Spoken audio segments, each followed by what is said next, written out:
मतलब टोटल जो है 1500 अभिभावक और स्टूडेंट्स वगैरह आए हैं, ताकि उनका जो है बच्चा एक सफल प्रोफेशनल बन सके या एक सफल एंटरप्रेन्योर बन सके। और ग्रामीण छात्रों के लिए हमारे पास स्पेशल स्कॉलरशिप स्कीम है और एग्जॉर्बिटेंट फीस लेके मतलब कोई शिक्षा देना नहीं है, चाहे वो अर्बन हो चाहे वो ग्रामीण हो। ठीक है, क्योंकि आज अगर वो नहीं सीखेगा तो वो कहीं पीछे छूट जाएगा। दर्शकों नमस्कार, आप देख रहे हो एसएस न्यूज का डिजिटल मीडिया प्लेटफॉर्म। इस समय हमारी मौजूदगी है एमबीएन यूनिवर्सिटी के अंदर, जो कि एनएच 19 दिल्ली मथुरा हाईवे औरंगाबाद में स्थित है। और जानेंगे, हमारे साथ आज खास मेहमान मौजूद हैं, वाइस चांसलर हैं अरुण गर्ग जी। उनसे जानेंगे यूनिवर्सिटी को लेकर के किस तरीके से शिक्षा के क्षेत्र में कार्य कर रही है। सर, बहुत बहुत स्वागत है हमारे खास कर।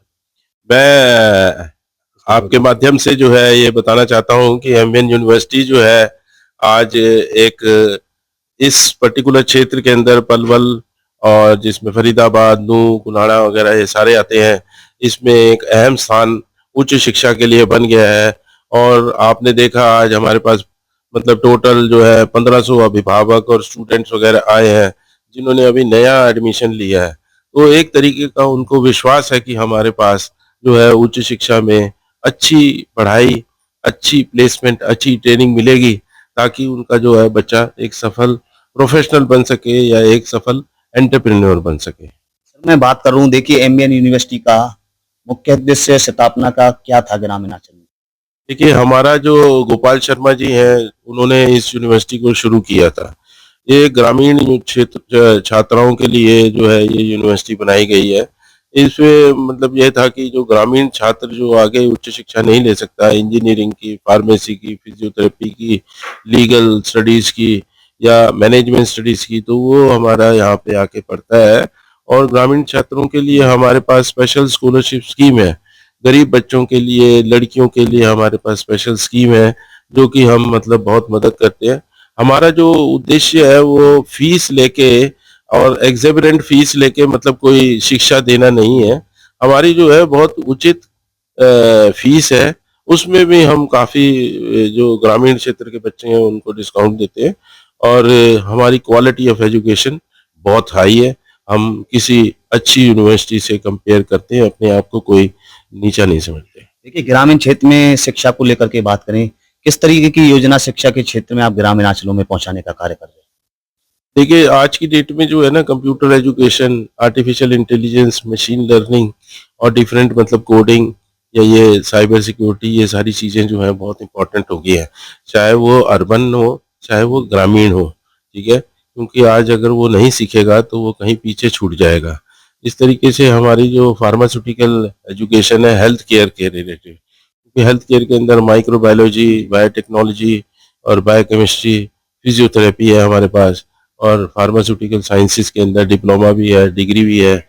और एक फार्म-डी का कोर्स भी हमने नया अभी चालू किया है, जो कि 6 साल का है, जो स्पेशली जो फार्मासिस्ट है उसको हॉस्पिटल के अंदर रह के ही ट्रेनिंग करनी पड़ती है।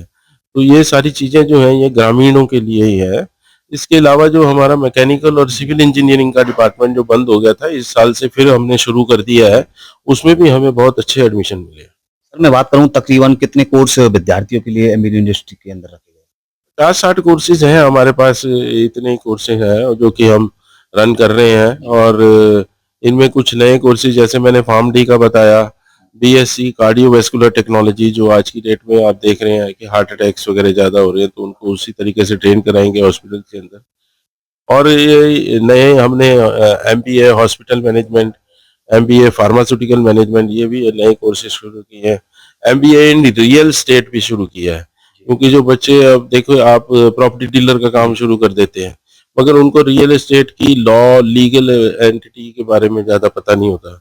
और हमारा तो खुद ही जो वरुण शर्मा जी हैं, जो हमारे कुलाधिपति हैं और हमारे प्रेज़िडेंट भी हैं इस संस्था के, उनका खुद का ही एमबीएन इंफ्रास्ट्रक्चर बहुत बड़ा मॉल बन रहा है। तो उनके पास काफ़ी जगह है, जो कि वो कहते हैं कि मुझे अगर उचित मतलब एमबीए के या लीगल के या जो सेल्स और मार्केटिंग के बच्चे जो है हमें दे दो, ताकि हम उनसे अपना काम करा मैं बात करूं, देखिए एमबीएन यूनिवर्सिटी परिवार से कितने बच्चे अब तक शिक्षा ग्रहण कर चुके हैं, और वर्तमान की बात की जाए तो कितने विद्यार्थी अब तक शिक्षा ग्रहण कर रहे सकें। शिक्षा अभी मतलब जो पीछे हमारे पास था वो कम से कम 2-3 साल पहले 1400 विद्यार्थी होते थे हमारी यूनिवर्सिटी में। 400 विद्यार्थी जो है प्रति वर्ष वो डिग्री लेके जाते थे, वो डिफरेंट एरिया के अंदर।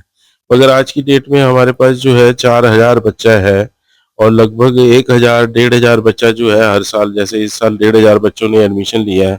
तो कहीं न कहीं हमारी ग्रामीण और शहरी जो आस-पास के एरिया है उसमें काफ़ी अच्छी विश्वास है कि बच्चे जो है वो अच्छी शिक्षा लेंगे, तो एमपीएन में ही आप दाखिला दिलाइए। हरियाणा और वो खासकर पलवल को लेकर के बात करें तो एमबीएन यूनिवर्सिटी के विकास को लेकर के किस तरीके से कार्य कर हरियाणा में मतलब जो बच्चे का सर्वांगीण विकास है, अभी हमने वीएक्सएल के साथ अनुबंध किया है। वो जो है एक इंग्लिश लर्निंग प्लेटफ़ॉर्म है। उसमें जो है बच्चे को रीडिंग, राइटिंग, स्पीकिंग और लिसनिंग चारों डोमेन के अंदर वो बड़ी अच्छी तरीके से सिखाएँगे। उसके लिए हम कोई बच्चे से एक्स्ट्रा चार्ज नहीं कर रहे, जबकि हम कंपनी को 4000 रुपए पर बच्चा दे रहे हैं। तो एक हमने ये पाया है कि बच्चा जो हरियाणा का है, वो इंग्लिश में कहीं न कहीं जाके कमज़ोर हो जाता है।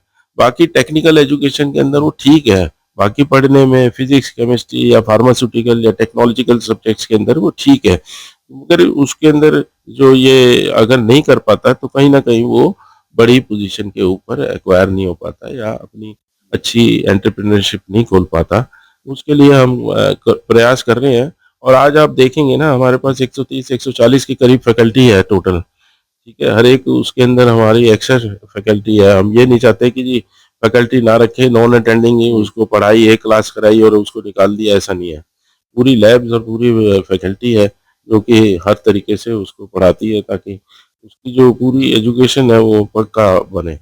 नई शिक्षा नीति के अनुसार लेकर बात करें तो एमबीएन यूनिवर्सिटी किस तरीके की प्रयास है नई शिक्षा नीति के अनुसार नई शिक्षा नीति में कई चीज़ें हैं जिसके अंदर जो है मल्टीपल एग्ज़िट, मल्टीपल एंट्री है और आपको फ्लेक्सिबिलिटी ऑफ क्रेडिट्स हैं या आप अगर फार्मेसी के साथ म्यूज़िक सीखना चाहते हैं, ड्राइंग करना चाहते हैं, कुछ और करना चाहते हैं, वो हमने काफ़ी चीज़ों के अंदर अपना रहे हैं। उसमें योगा हो गया, मेडिटेशन हो गया और भी कुछ अच्छे-अच्छे कोर्सेज़ हैं जो कि हम उसमें कर रहे हैं, क्लिनिकल रिसर्च वगैरह के ऑप्शन दे रहे हैं सबको। और जो मल्टीपल एंट्री और मल्टीपल एग्जिट मतलब उसने अगर 1 साल कर लिया इंजीनियरिंग तो उसको एक सर्टिफिकेट कोर्स मिल जाएगा, 2 साल कर लिया तो उससे डिप्लोमा। वो हम भी अपना लागू करने के लिए उत्साहित हैं और वो लागू करेंगे हमारे।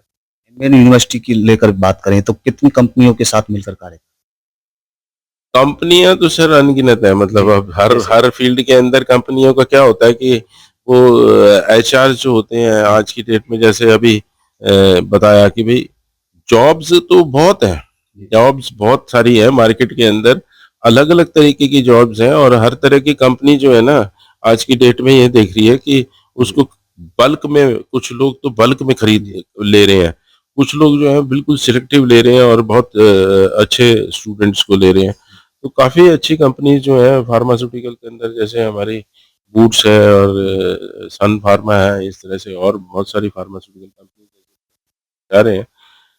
और हॉस्पिटल्स के अंदर सर्वोदय हो गया और बड़े-बड़े मेदांता, मैक्स, इस तरह से इनमें भी जा रहे हैं और कंपनीज़ जो है गूगल वगैरह, ये इनके अंदर भी हमारे बच्चे प्लेस हो। विद्यार्थियों को रोजगार के लिए बात करें तो किस तरीके के प्रयास एमबीएन यूनिवर्सिटी कर रही रोज़गार मेला हम लगाते हैं हर है साल, 2 बार ही लगा देते हैं। इस साल नहीं लगा पाए क्योंकि थोड़ा-सा हम डिले हो गए थे, मगर पिछले साल हमने 2 रोज़गार मेले किए थे और हम इस अब मतलब रोज़गार मेला नहीं लगाया तो मगर उसको हर एक स्टूडेंट को प्लेसमेंट की हमने अपॉर्च्युनिटी 4-4 5-5 बारी उसको इंटरव्यू दिलवाया ताकि वो अपना कर पाए और बहुत सारे बच्चे सफल भी हुए हैं और अच्छे काम कर रहे हैं। यदि बात करें देखिए बेटी की सुरक्षा के लिए कैंपस में किस तरीके के कदम आपने उठाए बेटी की सुरक्षा के लिए तो सारे ही कदम है हमारे पास।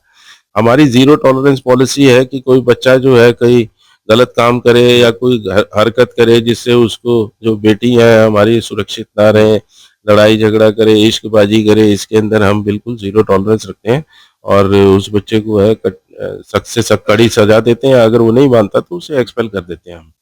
इसमें कोई वो नहीं है। बेटियों के साथ जब तक अगर हम अच्छे से नहीं रखेंगे तो वो, वो तो खुद, मैं तो खुद, अब मेरी बेटियाँ ही हैं सारी, अगर तो मेरी बेटी को कोई ये अभी छेड़ेगा देखा होगा मनीषा हत्याकांड को लेकर के बात नहीं, नहीं, ऐसा है देखिए, यहाँ वो जो एक कुछ तरीके के कांड हो जाते हैं ना एक्चुअली, वो तो फिर स्पेशल इंसिडेंट हो जाते हैं। अब जैसे मैं कहूँ कि कोई सुसाइड कर ले जी।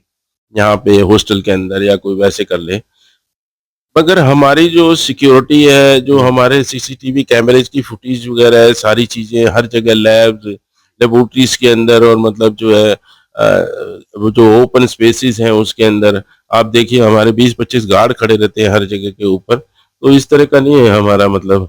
हॉस्टल के अंदर भी हम प्रॉपर वार्डन्स वगैरह हैं जो कि देखती हैं। खाने वाने का हम खुद देखते हैं। आज मतलब अंदर ही कैंपस के अंदर ही 5 कैफे खुल गए हैं, आप देखिए ना। किसी को खाना है यहीं खाए, और हम मतलब 3 बजे के बाद ही जाने देते हैं बच्चों को बाहर। अगर कोई स्पेशल उसके घर से फ़ोन आता है या कुछ है। और दूसरा मैंने बताया ना, हमारे यहाँ बायोमेट्रिक अटेंडेंस लगी हुई है। जैसे ही लड़की आएगी वो दिखाएगी अपनी शक्ल सुबह, तो उसके पेरेंट के पास पहुँच जाएगा मैसेज कि जी वो लड़की आ गई है। जैसे वो जाएगी 3 बजे 4 बजे जैसे भी निकलेगी, उसके पास मैसेज पहुँच जाएगा। तो ये सिक्योरिटी तो बहुत अच्छी है हमारी, और अंदर हमारे कोई ऐसा वो नहीं होता कुछ भी। यदि सेटअप को लेकर के बात करें तो किस तरीके का सेटअप एमबीएन यूनिवर्सिटी के अंदर आपने रखा है?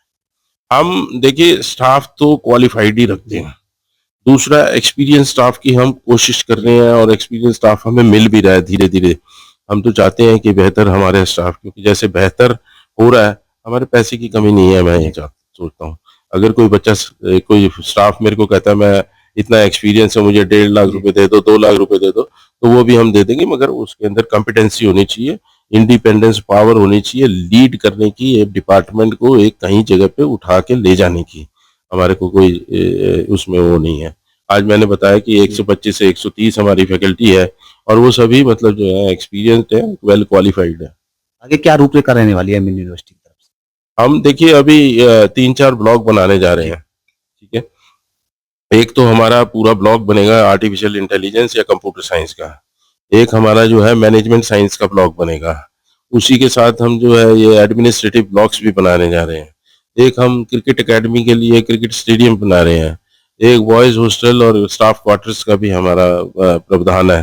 तो ये सारी चीज़ें चल रही हैं। हमारा वो हॉस्टल एक बन रहा है जिसमें हमारी 400 बेड की कैपेसिटी हो जाएगी। तो ये हमारी उपलब्धि है अब। पहले यहाँ पे 10 बच्चे ही रहते थे हॉस्टल के अंदर, आज 400 बच्चा रह रहा है हमारा। जी। हाँ, अंत में क्या खास मैसेज देना चाहोगे हमारे चैनल के माध्यम से बच्चों को और पेरेंट्स को? हम तो यही कहते हैं कि हम क्वालिटी एजुकेशन दे रहे हैं अफोर्डेबल प्राइस पे। आइए और अपने बच्चे का भविष्य बनाइए।